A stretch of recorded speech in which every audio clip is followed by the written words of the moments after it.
नमस्कार बहनों, मैं आप लोगों को एक अवसान माता की कथा सुना रही हूँ। जय माता की।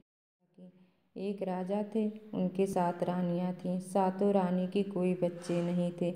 एक दिन राजा दुखी मन से विचार करने लगे कि मेरे न रहने पर मेरे राज्य का उत्तराधिकारी कौन बनेगा और मेरे प्रजा का पालन पोषण कौन करेगा।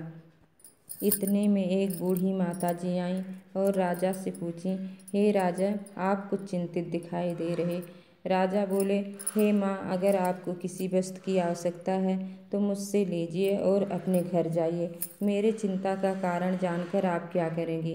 बूढ़ी माता जी बोली, नहीं राजन, आप अपनी चिंता का कारण बताइए, शायद मैं उसका कुछ निवारण कर सकूं।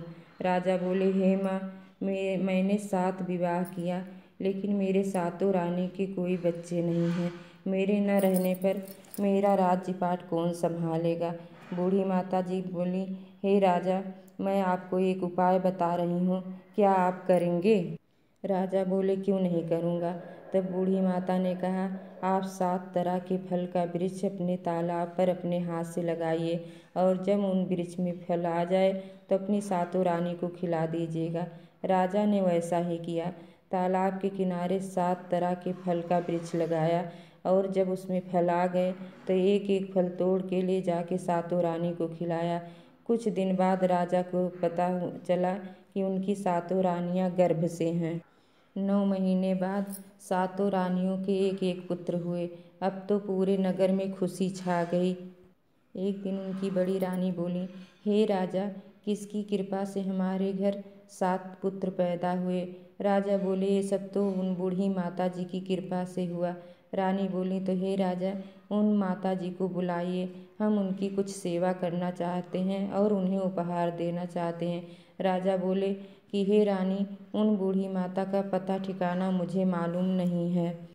और राजा रानी उन बूढ़ी माता जी को याद करने लगे और प्रार्थना करने लगे कि हे माँ, आप मुझे दर्शन दीजिए, मैं आपकी सेवा करना चाहती हूँ। कहते हैं सच्चे भक्त की पुकार माँ जरूर सुनती हैं।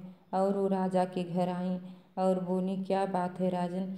राजा बोले, हे माँ, मैं आप ही को ढूंढ रहा हूँ। आपकी कृपा से मेरे घर में 7 पुत्र पैदा हुए। मैं और रानी आपकी कुछ सेवा करना चाहता हूँ और उपहार देना चाहता हूँ।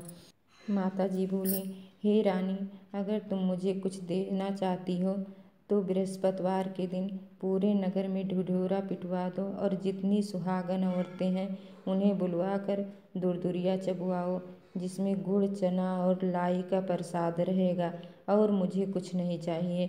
रानी ने सारे नगर में ढिढोरा पिटवा दिया और बृहस्पतिवार को नगर की सारी सुहागन औरतों को बुलाकर लाई, गुड़ और चना से माता जी की पूजा की।